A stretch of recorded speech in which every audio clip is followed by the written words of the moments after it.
And I'd already spent a year living in Tabriz, Iran, and I became kind of sensitized to Islamic culture, Persian culture. And then I go to India, and I thought India was all Hindu. That's all. That was my sense. All the textbooks kind of said that's what I didn't expect to find such a profound influence of both Iranian and Islamic influence in South Asia. And in a sense, my whole career has been trying to kind of work that out. You know, how did Islam become so deeply invested in and sink such deep roots in this very different culture, this Hindu-Buddhist culture? This is back in the 60s when I made that trip, 63 to be exact. And I look around and I see this architecture that's clearly looks like Isfahan. You know, anyone who goes to the Taj Mahal, bang, and you realize these were Persian architects. You look at the script of Urdu, it's Persian script. You listen to music, yeah, you look at the clothing, you look at then you begin to learn vocabulary. It's all Persian. Not all of it, but a lot of it. And so this whole connection between Iran and India, these two powerful civilizations, and the religious component, Islam and the Hindu, Buddhist, Jain traditions of South Asia, and how they interact has been a fascinating question that I'm still kind of trying to sort out. Just to kind of heads up a couple of major books that I wrote them on the board. I don't have any handout, I apologize for that. But here are some books that I think are really leading books to give a general survey of Islam in South Asia. Francis Robinson, an Englishman, got a number of books. His book, Islam and Muslim History in South Asia, is a classic, Oxford 2000. Carl Ernst writes a lot on Sufism, and I know you've been reading and hearing a lot about that. It's a major story here. A book entitled Eternal Garden, Mysticism, History, and Politics at a South Asian Sufi Center. It's a very important and very accessible study. All these are, I hope. I edited a book called India's Islamic Traditions. Came out in 2000, and that's a series of essays written by scholars coming from different perspectives who are collectively trying to understand, you know, what kinds of traditions, literary, artistic, historical, legal. There's a whole range of things that one can talk about, and that is historically oriented from 711 to 1750. And then finally, Anna Marie Schimmel, Islam in the Indian subcontinent. She, the German scholar, one of the leading scholars of South Asian Islam, and that, again, a very accessible book there.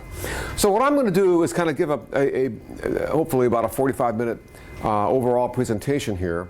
But I invite questions if they are, you know, to clarify a point that may not be clear. But don't be bashful about asking.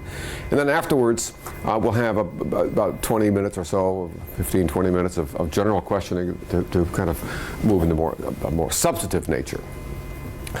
Now, where to begin? Well, I always begin with a map. And this map is loaded with important information because what it does, it's based on the 1931 census. Now, the 1931 census was the last really good census the British did in India. You know, they started these decennial censuses in the 1800s. I think 1871 was the first they did. And then every 10 years, they did a census of India to find out who is here. And the 31 was the last really good one. 1941, of course, England was otherwise preoccupied, to put it mildly. And so we don't really have they weren't, because they were fighting the war, that's not really all that good a census. And then, of course, after that, you have independent South Asia. In 1951, you have India and Pakistan.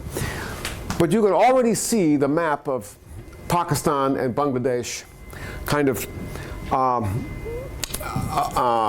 present even before the two states emerge, because you have a predominant Muslim population in eastern Bengal but not western Bengal, western Punjab but not eastern Punjab. And where's my pointer? Here's what I got. Yeah, this is great. I think this is it here in the Yeah, there you go. This is all the Punjab. West Punjab is predominantly Muslim. You get up to, what, 75%, 50, 60, 70, 80% Muslims in the Western Punjab, but not the East. And conversely, in Bengal, the eastern portion is mainly Muslim, but not the western. Very few Muslims in the heart of the highlands of central India, but then the Deccan, you get, in the south, you get some more.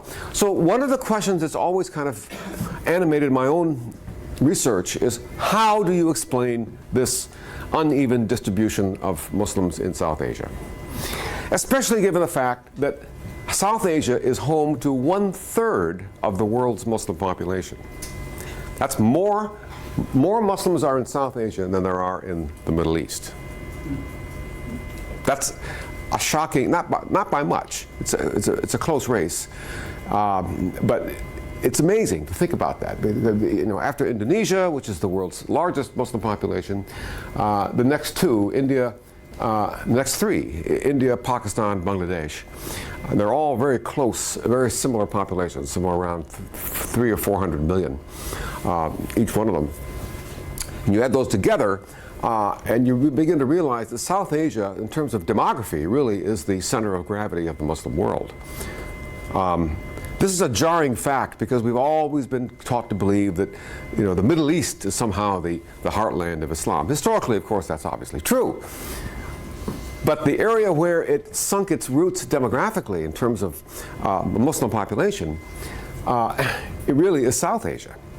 And so this is the, and then you look at the map and you ask, well, why is it that the Western, the Northwestern, and the Far Eastern Bengal, and to some extent the Deccan, how is it that those areas became most receptive to Islam? I'm going to try to present some answers to that this morning, as well as some remarks about the nature of Islamic piety and how it differs or compares with Islam elsewhere in the Muslim world. And again, feel free to raise any questions as we move along. Historically, we go back to the 7th century. I know that Dick Bullitt has already talked about the Umayyad and the Abbasid periods. So suffice it to say that this is the period where Islam first encounters Western India, Sindh in particular, the province of Sindh, where the Indus River empties into the Arabian Sea. And it happens actually in 711 is when Muhammad bin Qasim, who was a general under the Umayyad Caliph, conquers the lower Indus area, which is now Karachi area in southern Pakistan. And that's a very important moment in terms of the interaction with Islam in South Asia. This is the Arab dhow. These are the vehicles that were, and they haven't, by the way, these haven't changed in about 1,000 years. I actually sailed on one of these across the Arabian Sea. They still make these things in India as well as East Africa. These were the vessels that have traditionally been used connecting the Middle East, at least the maritime connection between the Middle East and South Asia. And you can't really understand the settlement of Muslims along the western coast of India without understanding the trade routes which undergird the contact between the Persian Gulf area and India. Okay, so here is a map showing you what basically happens. As I said, in the year 711, Sindh is conquered by a Muslim general who establishes the area. Very briefly, several important legacies I want to just briefly mention. Juridically, in terms of law, very significantly, Muhammad bin Qasim, the conqueror of Sindh, ruled that Hindus and Buddhists will be treated as zimmis, which is to say, people of the book. Now that might be jarring itself, because we think, you know, Islam understands itself as, you know, a religion of the book being obviously the Torah and the Gospels, as well as the Quran. The Quran is simply a restatement of these earlier attempts to get God's message through to the people. So it's easy to imagine how Jews and Christians are already included in this larger category of people of the book. But what do we say about Hindus and Buddhists? The ruling that Indians would be juridically defined as people of the book means that already there is a stretching of the idea of book, which is to say, administrators, governors, the very first governor, Muslim governor, Arab governor in India was accommodating himself to the reality that we're a thin ruling class. We need to accommodate ourselves to the fact that to rule these people, we need to include them in this larger category, which had already been worked out by jurists. And we have a tradition of a liberal juridical understanding of India from the very beginning. Also, Brahmins, the priests of India, were kind of reconfirmed as the elite community by Muhammad bin Qasim. So there was no effort, in other words, to upset or transform the social order. Rather, the first Muslims in India were there. They understood their mission as being to kind of confirm the existing social order, which is to say, to confirm the caste system. All this is important because subsequent regimes, Muslim regimes in India, look back to this first founding encounter as a precedent for how, in the real world, Indians can be governed. Because obviously Muslims were, as a ruling class, a very thin, tiny minority among a vast sea of non-Muslims. And there's a brief comment about agriculture, which it's always fascinating to me to think that, you know, we always hear about the so-called Columbian exchange of plants and animals across the Atlantic Ocean since Columbus crossed it. But there was an earlier agricultural exchange across the Indian Ocean. When the Arabs conquered India, they brought back with them a whole range of crops which totally transformed the agricultural landscape of the Middle East. Cotton, lemon, lime, orange, sugar. All of these, of course, are either Arabic or Sanskrit, and the words come from that. They tell their own story, but much more. For certain strands of wheat and rice were transplanted in the Middle East from monsoon Asia. So the diet of the Roman world, the Byzantine world more precisely, was radically transformed as a result of this encounter with India. The Abbasid period sees a kind of a withdrawal beyond the Indus River from 1750 to 1258. The real encounter with Islam in India happens not by Arabs, but by Turkic groups who had been migrating from East Asia into the West along the Silk Road connecting China with the Eastern Mediterranean. And the area that is of particular interest is this area of Khorasan in Central Asia, right up here in the, where I've put the circle, Bukhara, Samarkand, these areas in the Oxus River region. This area, in the 10th and 11th centuries, was undergoing a dramatic cultural renaissance, in the sense that you had the Iranian peoples conquered by the Arabs in the mid 7th century. And about 300 years later, that submerged Iranian culture kind of bubbles up to the surface. And when it reappears in a form that has assimilated itself with Arab culture. Sort of the Arabic script now replaces the old Persian script. Many Arabic words, loan words, are assimilated into the Persian language. And in fact, modern Persian derives from this moment. It's also this place and this time that political ideas, the status of the Sultan as a non-religious leader emerges in this Persian Renaissance period of the 10th and 11th and 12th centuries in Khorasan, this area that's circled. The Caliph of Islam is becoming progressively weaker in the 10th, 11th, and 12th centuries, and as that happens, the Sultan kind of replaces the caliph, at least as a political leader. And this is important because the idea of the sultan acquires a certain notion of someone who's above religion. He's a ruler of all peoples, because Khorasan, this area, was not just Muslim.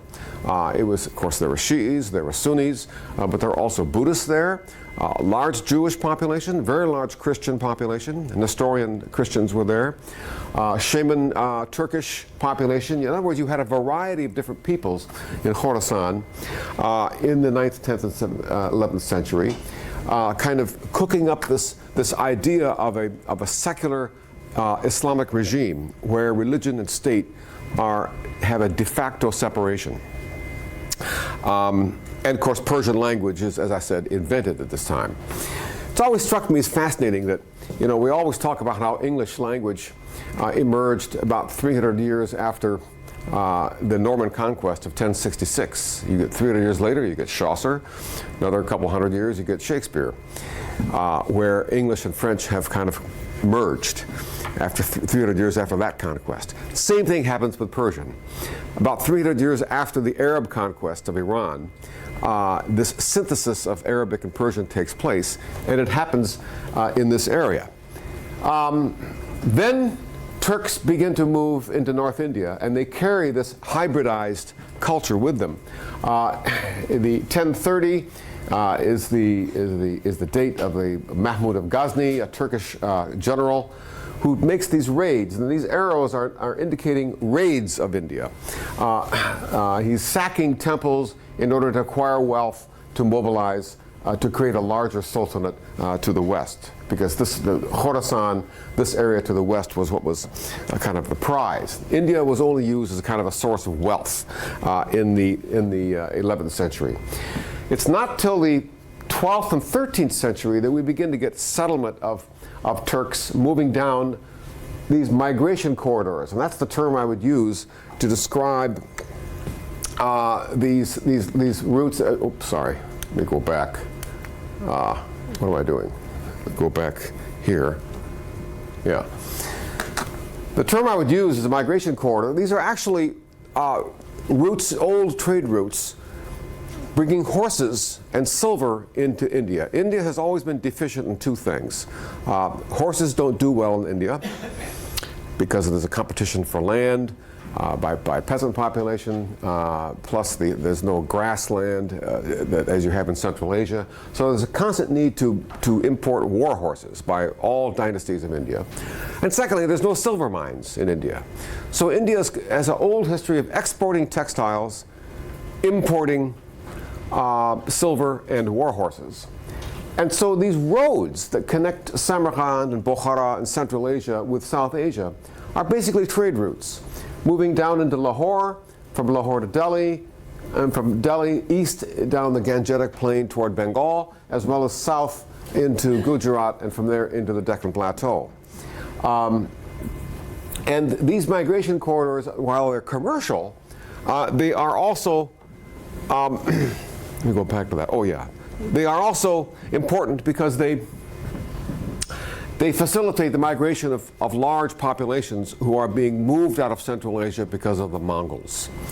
And when this happens, now we get a true Turkish kind of Muslim population migrating into India.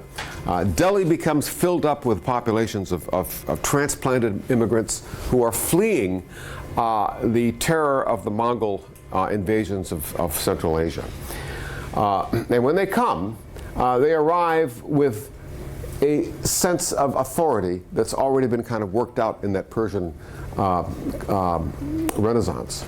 This very crude kind of mapping is what you see on coins that were minted in this period, where you have a statement of the credo of Islam: there is no God but Allah, and Muhammad is his prophet. Then the name of the caliph will be on one side of the coin, the sultan will be on the other side of the coin, and the son of the sultan is oftentimes as well on that coin. So you have this kind of downward flow of authority that has become already established in the way coinage was made by the 13th century. But when the first Turks actually conquer North India, Now, I'm going to show some coins here to illustrate, again, this theme of accommodation. I mentioned already how Muhammad bin Qasim ruled that Hindus and Buddhists of Sind were people of the book. That's basically reckoning with the reality that we need to accommodate ourselves to this large non-Muslim population. So what do? We call them people of the book. When the first Turkish conquerors take North India, they basically take over the existing format of coinage. So here are Indian coins that go back to the mid-1700s under the Hindu Shahi dynasty, where you have on one side a horseman on the left with a spear in his hand, and on the other side of the coin you have a bull. So you have this bull and horseman established a formula of coinage by Hindu dynasties that had already been around for hundreds of years before the Turks arrived. The first coins of Muhammad of Ghor, who's the first ruler of India, follows exactly the same format. You'll notice there's no Arabic, no Persian. What you have is a horseman on the left and a bull on the right. Extraordinary example of how the Turkish rulers are of necessity having to accommodate themselves to the existing reality. That bankers, moneylenders will only accept coins which they recognize. If you throw a coin at them with Arabic on it, which nobody can read anyway at this early stage, it's not going to be accepted. So what you do is you mint coins which will be accepted. The point I'm trying to make is that Muslim rulers, again, were having to adjust themselves to this reality. Here is another coin, a Rajput coin. The Chauhana Rajputs were the last great Indian dynasty of North India before Turks conquered them.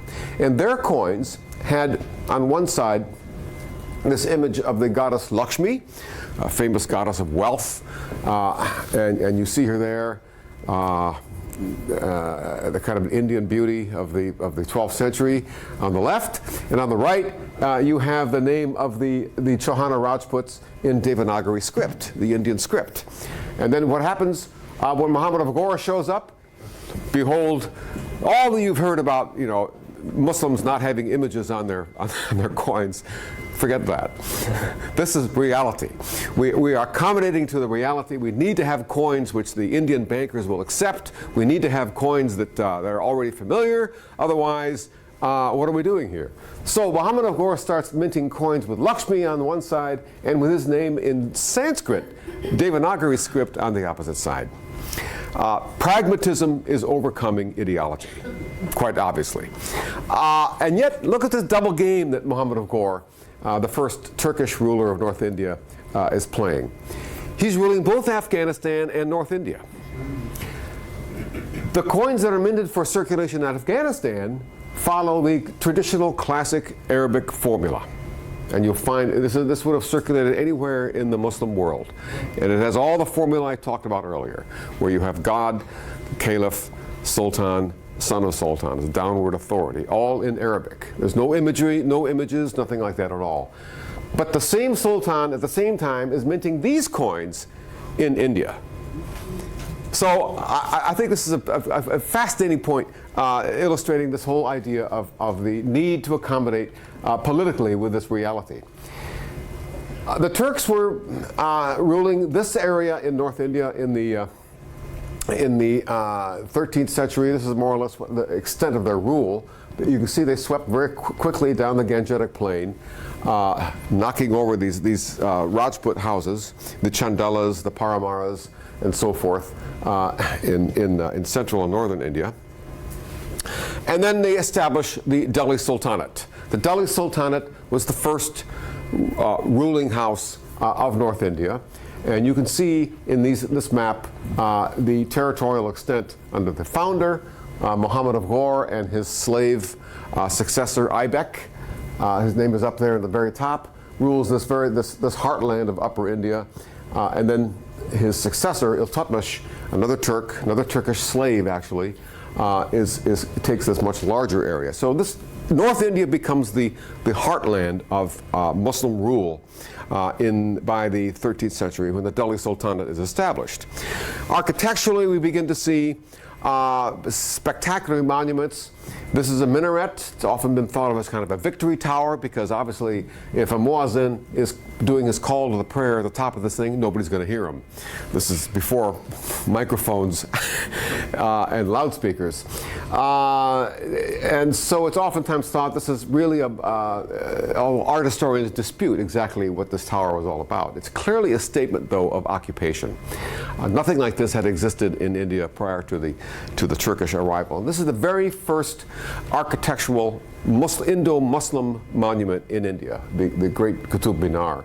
It's still the tallest minaret, I believe, in the world. Extraordinary monument as part of this mosque complex. Here's a close-up of it.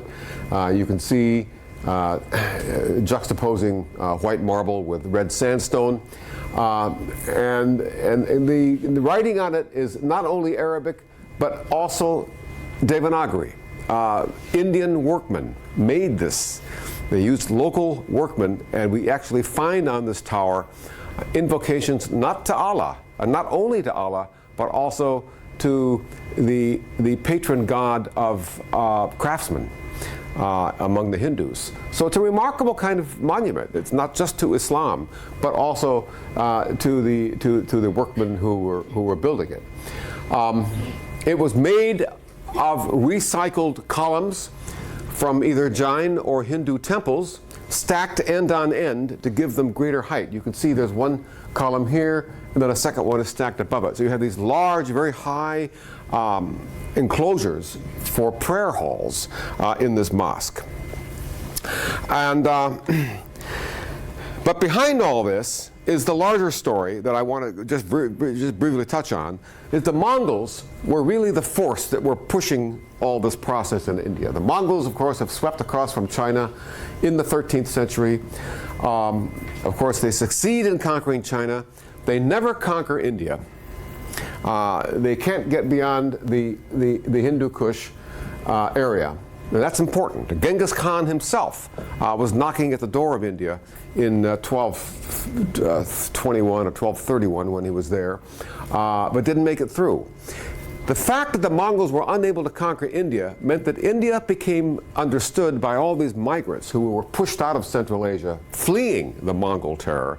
They began to see India as the true heartland of Islam, especially after the Mongols proceeded to demolish Baghdad and overthrow the caliph, indeed abolish the caliphate. So and of course that would be tantamount to having Rome totally destroyed by the Vandals, which of course partially did happen, and Christianity thereby understood as literally wiped off the map. So for these people who are fleeing the Mongols, India became a refuge zone. For them, pagan did not really mean Hindu, it meant Mongol. And all the rhetoric in early Indo-Muslim literature of the 13th and 14th century really is inspired by that fact, that it's the Mongols who are the true, who are the pagans, who are the infidels, the kafirs.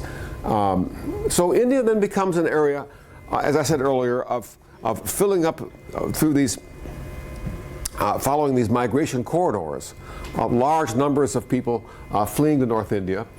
And the Delhi Sultanate becomes, at least in North India, well established by the 13th and 14th century, lasts all the way down to the early 16th century. The Deccan in the south is never conquered. It's conquered, but they can't hold it.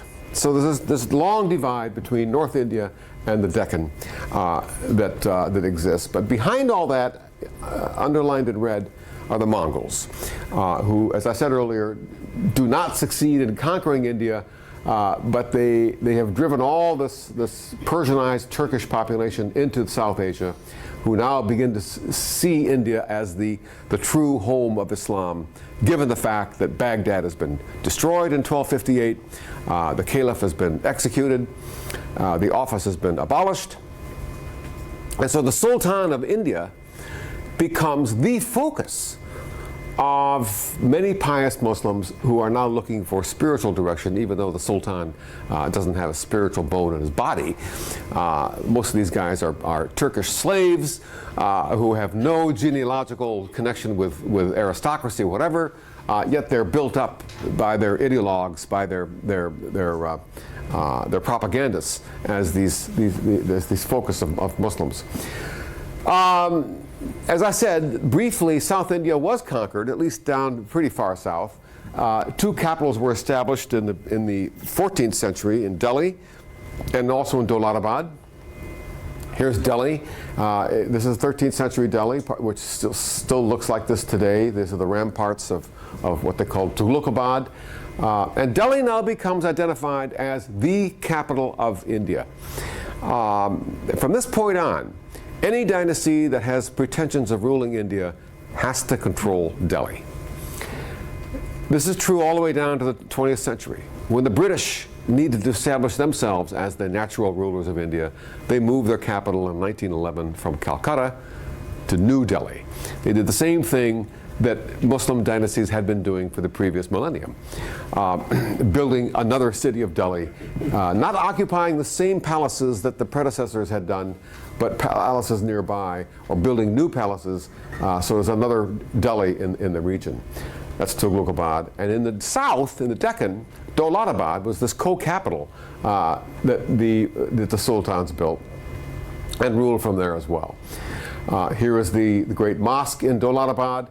The same idea, stacking Hindu temples end on end, Hindu columns I should say, end on end to give greater height to the prayer hall. Here you see exactly what I just described in the south. But there's a memory of the North India. Here we have the corner of the Dowlatabad Mosque in the south, and it is kind of a visual reminder of the Qutub Minar in Delhi. So these migrants, they've already migrated from Central Asia to North India. Now they're migrating from North India to the south, but they're carrying with them this reminder of North India, that the Qutub Minar has kind of become the icon of Indo-Muslim presence. And we see that echoed in this engaged corner tower in the Dowlatabad Mosque. So here's our migration corridor that I mentioned earlier, following those ancient trade routes, horse trade routes from Central Asia into South Asia. Moving on down to Bijapur, we see monuments that are built, carrying with them a Central Asian visual aesthetic. You see domes, you see minarets, you see arches, pointed arches. These become the elements, kind of the architectural vocabulary of mosque building in the 16th century when this Deccan Sultanate down there is established. And then from Bijapur, if we look at Kerala, which is off the routes, now we're talking about coastal, Malabar coast. This was not settled by migrants coming from the north along those migration corridors. Kerala Muslims are Muslims who had sailed across on those Arab dhows. And they have a very different sensibility. Their connection is not with North India. It's not with Turkish or Persian culture. They don't speak Urdu or any of the North Indian languages. They speak Malayalam, which is the native language of the Malabar coast. And what's striking is that when we look at their architecture, you do not find arches, pointed arches. You do not find domes or minarets of the kind of standard vocabulary of North India, but rather you find these wooden roof kind of layers like a wedding cake, which in fact imitates the same vocabulary of Hindu temples. So you notice here what's happening. Another theme of accommodation. Once you move off that corridor, that migration corridor, and look at Kerala, you see that Islam has accommodated itself visually and architecturally with the local culture. That's a very important theme because we begin to understand now that Islam is extremely flexible in terms of how it accommodates itself to indigenous cultures in South Asia. And this is something you can, oh, question, please. Just if we could get the name of the previous... The previous slide, yeah, this is the Mishkal Mosque, built in 1510. It's been rebuilt but this is a basic design of it. And Calicut. Now, Calicut is a city on the coast, the Malabar coast. This is where Vasco da Gama arrives. When Europeans first connect Europe through maritime routes in 1498, is when Vasco da Gama succeeds in doing what Christopher Columbus failed to do, which is to reach India. 6 years later, he does it, of course. And Calicut is a major center of the pepper trade.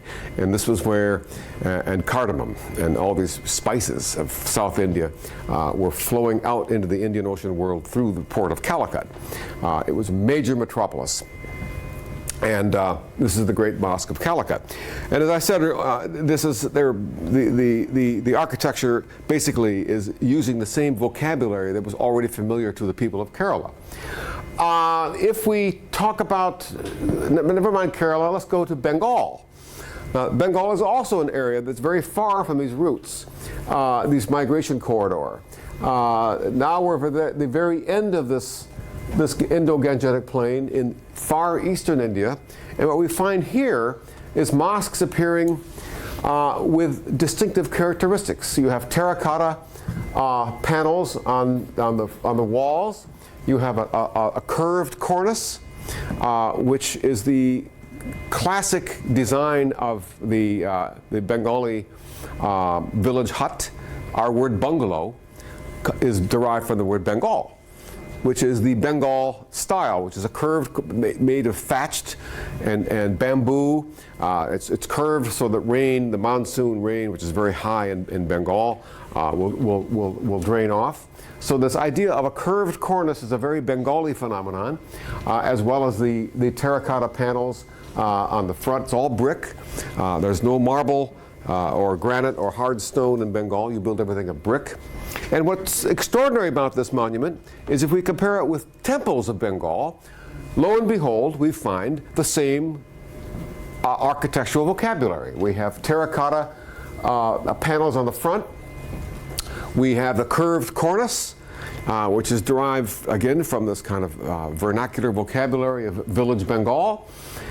And so that in Bengal, as in Kerala, what we see is that the form in which the mosque appears is thoroughly invested in local culture. The Bengalis have borrowed from the Bengali vocabulary. Bengali Muslims are using the same vocabulary in eastern India, and again in Kerala, the same kind of thing operates for there. I could make the same statement about the Tamil area in the southeast coast, in Orissa.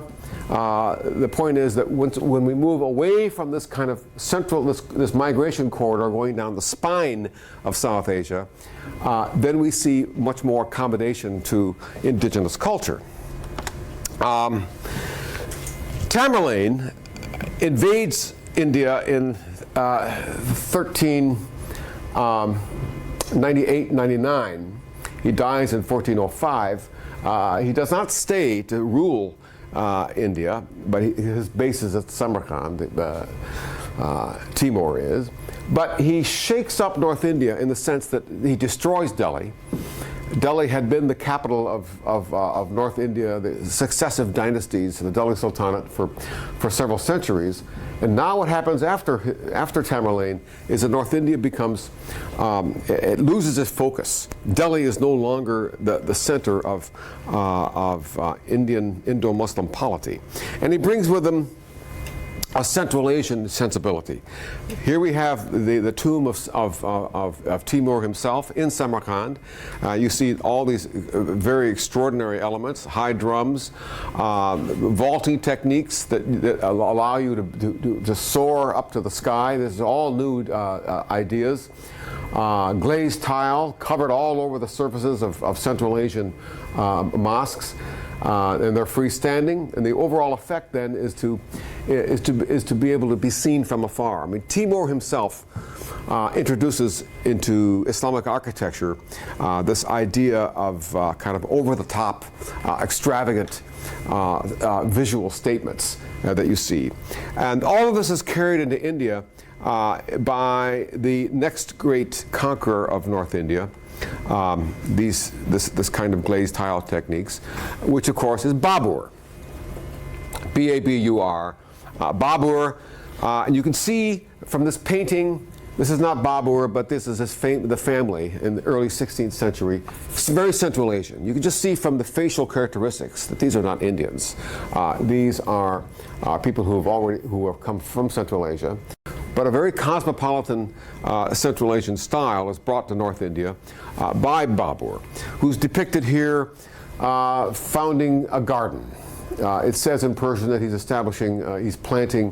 directing the planting of pomegranates in his garden. So we begin to get now, with 1526, Babur sweeps away the last dynasty of Delhi sultans in North India and establishes the Mughal Empire, which is the largest Muslim empire in the world, larger even than the Ottomans or the Safavids in the Middle East, although the three were roughly contemporary. And I'm sure you've already been hearing a lot and reading a lot about the Safavids and the Ottomans. So Babur brings to South Asia a similar Central Asian aesthetic, a similar Central Asian sensibility, idea of politics, idea of power, is all established during his reign. 1526 to 1605, you can see how the Mughals are repeating what the Delhi Sultans had done several centuries earlier. Take over the central heartland of North India and then move out and conquer Gujarat in the west, Bengal in the east. And what's extraordinary about the Mughals is that not Babur, but his grandson, Akbar, in order to rule North India, he departs from the policy of earlier rulers, which was to always keep the Rajputs at arm's length, try to conquer the Rajputs. The Rajputs were the Hindu ruling class of North India before the Turks arrived. What Akbar does is he engages with the Rajputs. He brings them into the ruling class, and he marries Rajput princesses, which is very important because it means that biologically each successive generation of the Mughal ruling house is less and less Turkic and more Indian. You look at the facial characteristics of the Rajputs. Now here we have Jahangir, who is the son of Akbar. Akbar was of pure Turco-Persian blood, but Akbar's wife was a pure Rajput princess who was brought into the Mughal harem. And so that means that Jahangir is biologically half Rajput.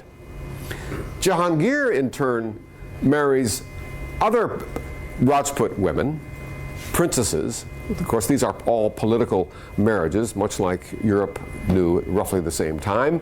I mean, that's how you cement political relationships. You marry into the same families. It's exactly what's happening now with the Mughals. And I would argue that this is extremely significant because it means that just as Jahangir was one half Rajput, his son, Shah Jahan, builder of the Taj Mahal, is 3/4 Rajput, because Jahangir has also married a Rajput woman, so that the element of Turkic biological content of the ruling Mughal house is becoming progressively less Turkic and more Rajput, more Indian. They don't even use Turkish language anymore. They've forgotten that. Persian is still patronized as the language of rulership, but at home they're speaking what we would now recognize as Hindi, or Hindi Urdu. It's the same thing, different script, but the point is that what was known as Hindavi, or the local Indian language, was now assimilated into the court, so that the Mughals, we can call them Muslim, but really they are becoming North Indian. It's another example of accommodation to North Indian culture. And his son, Jahangir's son, Shah Jahan, builds, of course, the most spectacular monuments that are familiar to many of us, any visitor to India. I mean, this is the most extraordinary building in New Delhi, in Old Delhi, I should say. Shah Jahanabad means the city of Shah Jahan, king of the world. And this is, of course, the building from which Jawaharlal Nehru read off the Declaration of Independence for India in August of 1947, standing up there in the top. So this has become, again, the symbol of Indian rulership. I mean, Delhi had always, as I mentioned earlier, been the center of Muslim power in India, and now it's interesting, even though the British had already built New Delhi only 5 miles away from this monument, Nehru is announcing the proclamation of independent India from this monument, meaning he's identifying himself not with the British, but with the Mughals, who had already become Indian, where the British never did, of course, in ways the British couldn't do. So Shah Jahan then is the patron of these monuments, which we all identify as kind of the classic statement of India itself, the icon of India. As I mentioned earlier, a perfect transplant of Iranian architecture. Again, Delhi is on that, and this is Agra, of course, just 100 miles southeast of Delhi, but it's on that corridor. That corridor of Persian architecture, that migration corridor from Central Asia into the heart of India. So we see here an exact replica of the finest Persian aesthetic reflected in the Taj Mahal. But not just the Taj Mahal, but other great monuments of the north, the great mosque in Lahore, again, sandstone and white marble, red sandstone. In the south, in the Deccan, we get Timurid or Central Asian motifs again, the glazed tile. You see here the glazed tile, the minarets are really, this could appear anywhere in Central Asia. Again, these are essentially transplants from Central Asia into India, unlike those Bengali or Kerala mosques that I showed earlier. Sufism, I know you've read a lot about that, because this goes back to the question of how Islam accommodates itself to India. The Quran, here's a central paradox. The Quran, you know, was written in Arabic. In fact, there's a famous ayah or statement in the Quran where Allah says, "We have created an Arabic Quran so that you might understand." The assumption behind that statement is that the Quran is addressing an Arabic-speaking population. And of course, for centuries and centuries, there was a kind of a prohibition against translating the Quran out of Arabic into any other language. So the question becomes, and we go back to this central paradox, how does India, where Arabic is not spoken, how does the Quran communicate? How is the Quran mediated to a non-Arabic speaking population? And I want to close with a few comments here about how that paradox is overcome. Because it really goes to the heart, I think, of understanding Islam in South Asia.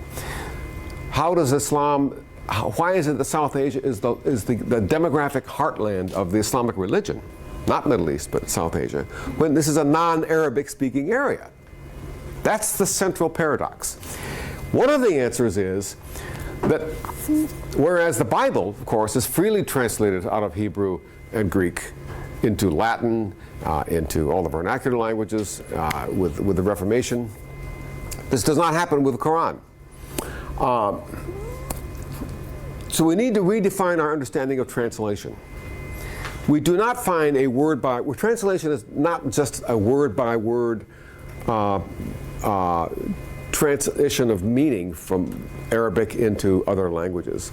Rather, the word translation needs to be understood in a much broader kind of metaphorical sense. You have commentaries of the Quran, which are written in vernacular languages. You have histories of the Prophet Muhammad and the other prophets of the Quran written in vernacular languages. And it's these Bengali or Tamil or Kashmiri commentaries on the Quran or histories of the prophets. These are written in local languages, and each one of these becomes a way of transmitting Islamic ideas into vernacular culture. So even though the Quran is not translated word by word into vernacular Bengali or Hindi or Kannada or Telugu or any of the other languages, it is through other media that Islamic ideas are mediated into a non-Arabic speaking people. One mechanism is through the great Sufi shrines that are built in the Punjab. Now this is in Multan, now in Pakistan, in the great province of Punjab. The sultans in the 14th century of Delhi would patronize popular Sufi sheikhs for simple political reasons. These Sufi sheikhs are already popular. Their shrines are great kind of like magnets, attracting hundreds and thousands of people, both Hindus and Muslims. So what the Sultan does, in order to kind of curry the favor of local populations, is to build these magnificent monuments over the grave sites of very popular sheikhs. You know, it's like American politicians going to Hollywood and currying the favor of movie stars. You need to sink your roots in the local population. You identify who are the people that are locally understood as charismatic and powerful. We're going to get on their side. So as a political statement, what the sultans of Delhi are doing is, by patronizing these great Sufi shrines in Western India, they are plugging into an existing network of piety, namely Sufism. And so throughout present-day Pakistan, we find these extraordinary monuments. I mean, look at the tile. Again, it all echoes Central Asian aesthetic that I already showed. You can see that reflected here very clearly. But look at also what you see here. These are all graves of people who want to be buried near the site where this particular sheikh was buried, which is, of course, the heart of the whole monument. So in Western India, what you have is a phenomenon of these great shrines that are kind of like magnets, patronized by sultans. They're the ones who write the checkbook. They support it. They pay the bills. And so you have this kind of connection between local piety and political power. It's visually very dramatically seen in these shrines. These are shrines in the Deccan. Same idea. The sultans would have patronized these monuments. Again, in the Punjab, you have these large shrines made of pure marble, again patronized by the sultans of Delhi. Here is a nighttime celebration at one of these shrines, and you've already studied Sufism. You understand that, these are every Thursday night is when you have these large gatherings at the shrines in the Punjab. This particular one at Pakpatan. Here's the grave site of one of these shrines. Muslims saying prayers over them. Here is another the tomb of a Shah in Sindh. And I just want to draw your attention to one thing about this, which is the presence of this object here, which of course you can easily recognize as a crown. The crown symbolizes the fact that in Sufi thought, the real sovereigns of the world are Sufi sheikhs, who simply kind of designate sultans to be their caretakers, who do the messy business of revenue collection, administering justice, raising armies, taxation. They do all that. But the real sovereigns of the universe are Sufis, who, quote unquote, appoint the sultans to rulership. And so there's this fascinating kind of tense relationship between political power, sultans, and Sufi sheikhs. They both claim sovereignty, but in different ways.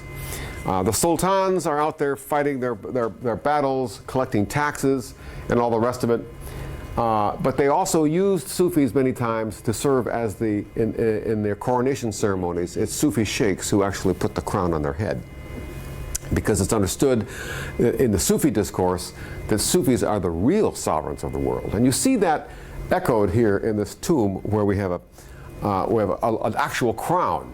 And of course, many Sufis bear the name Shah, which means king in Persian. This particular one is Shah Mardan Shah. He's got the word twice in there. King. Shahin Shah, king of kings. So there is that connection. So we go back to this map, which I began with. And I want to simply make one quick point about, again, trying to explain why it is that the eastern Bengal and the western Punjab are the areas where we have the predominant Muslim population. If we look at a distribution of Muslims in Bengal as of the first census, 1872, we can see it is the eastern half which has the highest population, up 70, 80%, as high as 90 and above in the eastern delta, whereas the western delta, which is where the Calcutta is the western side, it's mainly Hindu. And if we look at the distribution of mosques, on the other hand, they're all over the delta, but the real heartland is in the west, along the old Ganges River, somewhat more sparse in the east. So you have this kind of paradox where the predominant Muslim population is in the east, but the majority of the mosques are in the west. Now, my own research was really trying to understand how do you resolve that apparent contradiction. What I found squirreled away in record rooms in what is now Bangladesh, eastern Bengal, were these 17th and 16th century Persian records, which basically transferred virgin jungle land, thick forested land, to developers who were required to cut the jungle, bring the land into cultivation, rice cultivation, wet rice, and as a condition for doing that, they had to build either a temple or a mosque, which then became the kind of nucleus of new communities in a region where the population was neither Hindu nor Muslim already. They were practicing kind of local Bengali religious cults in the 16th and 17th centuries. These documents, of which I found hundreds of them, speak to the gradual transformation of land from jungle to rice paddy, because they would actually have pictures of these Bengali mosques. And again, you see the curved cornice. Now, this is not some spectacular monument that would have appeared in inscriptions somewhere. They're made of bamboo and thatching, very simple. But they performed a very important role as being kind of the nucleus of new communities, because there would be a muezzin and the leader of prayer, a khatib who delivers the sermon, and all this was paid for by the developer who got the grant, who was given the land and as a condition for getting rent-free land. He had to build these mosques or temples. But if a developer happened to be a Muslim, it would be a mosque like this or like that. So that you can see, beginning in the 1720s, the distribution of these, they gradually increase. Each dot indicates where one of these mosques was built, and they get thicker as we move into the 1740s and 1750s, where it's quite dense. This really is the story of the growth of Islam in Bengal. This particular series of maps are based on contemporary European maps of Bengal. The point of it being that if we look closely, the first map drawn by a Portuguese cartographer shows, if I can do it, here we go, the Ganges emptying down by present-day Calcutta. Satgaon is here. So the Ganges River basically flowed in the western part of the delta. By 1615, it splits. Half of it goes down the west, and the other half goes into the eastern delta. By 1760, it's abandoned its old channel down by Satgaon, which is Calcutta here, and the major part of it is going into the central delta. By 1779, the Ganges has linked up with the great Brahmaputra, which goes through East Bengal. The point being that the river system of Bengal has moved from the west to the east. The epicenter of civilization moves with the rivers. And Calcutta and the old part becomes progressively abandoned. Now, Calcutta is today a dying city because the old Ganges River has basically abandoned it. Whereas the eastern delta gets more and more fertile because it's getting more and more fresh water. Now this is important because the area is politically integrated with the Mughals at the same time that these rivers are shifting to the east, meaning that East Bengal becomes the area of agricultural as well as political development. A question, please. What what's the influence of people's use of the land around where the river flowed to influence the river's move east? Okay. Is the question, why are they moving east? Yeah. Okay, that's a geological question. And the geologists have two theories. And I'm not going to get into that. I have no dog in this fight. One theory is tectonic. That there's a fault line geologically in the east, which is gradually causing the eastern side of Bengal to cave to this way for you, cave downward, having to do with continental drift. And that's one theory. The other theory is that all of Bengal basically is a flat pancake. It's the whole Bangladesh today is about 30, 40 feet above sea level. And so all what these rivers are doing are bringing silt down into the Bengal Delta. The whole area is basically silt that's been transferred from the Himalaya mountains.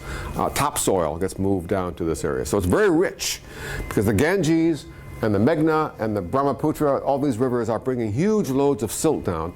And as a consequence, the delta keeps getting pushed further and further south into the Bay of Bengal. This whole area, therefore, is remarkably fertile because of what the rivers are doing. So as the rivers move to the east becomes progressively more fertile, and the west becomes less fertile. That's reflected in population figures. Population is higher in the east than it is in the west.